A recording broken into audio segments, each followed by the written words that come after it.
In the year 2012, the province of Sultan Kudarat was hailed as the #1 coffee-producing province in the Philippines. For the coffee farmers of Bagumbayan and Senator Ninoy Aquino municipalities, the coffee grown on Sultan Kudarat's Daguma ranges is one of their most valuable crops. However, in 2013, coffee production in Sultan Kudarat was not sustained. This lowered the province's rank from first to second top coffee producer in the Philippines. Being a coffee farmer in Sultan Kudarat poses a number of challenges, such as the plight of Nemia Marzo, a women's cluster leader from Barangay Cuden. Ang sitwasyon namon sa amon nga organisasyon, nabudlayan kami sang amon nga produkto nga tung wala pa kami sang galingan kag solar dryer.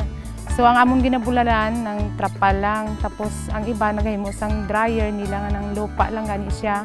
Gina himo dryer pero lupa lang. So hindi good quality ang amon nga gina-deliver nga produkto nga kape. Because of the poor quality of coffee, farmers resort to selling the fruits of their labor to local traders who buy their coffee at a very low price.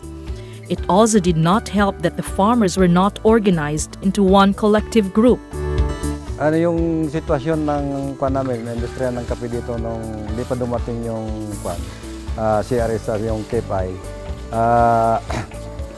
Bali, yung mga farmers namin hindi na organize. So, hindi nila alam kung anong gawin nila. Basta yung ginagawa na lang nila, yung parang sila na lang gumawa kung anong magandang paraan. Pero yung dumating na yung CRH at saka yung Katuntaya, ang ginawa nila, gi-form yung women's at saka nagawa sila ng mga cluster leader. Tapos sinuruan nila kung anong paggawa na proseso na dapat sundin nila sa pagkakape.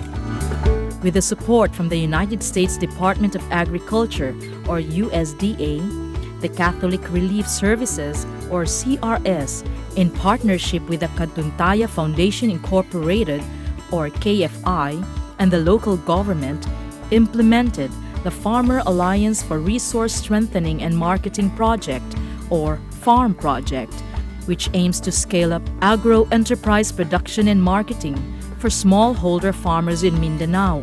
Farm Project also provided facilities such as solar dryer, coffee huller machines, and a coffee roasting facility, which greatly improved the coffee post-harvest processes in the community.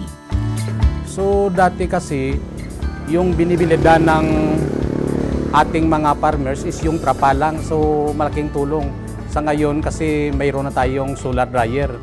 And then yung dehaler, doon pa sa kabilang munisipyo, nagpapadihal ng yung ating mga farmers sa Senator Ninoy Aquino pa. So pagdating ng dehaler natin dito, so ibig sabihin with regard sa expenses, yung tracking is malaki na ang nisave ng ating mga farmers sa ngayon. Before the intervention of Katuntaya and CRS, the local farmers sold their coffee to local traders for a low price, between 40 to 60 pesos a kilo. After they have been linked to sell their coffee directly to Nestle, it now sells at around 70 to 90 pesos a kilo. Yung dumating na yung kipay at ang seres, parang nalipay na sila. Mayroon silang itatanim. Yung ang kanilang pananaw, ganyan yung pananaw nila, nakikita na nila ba?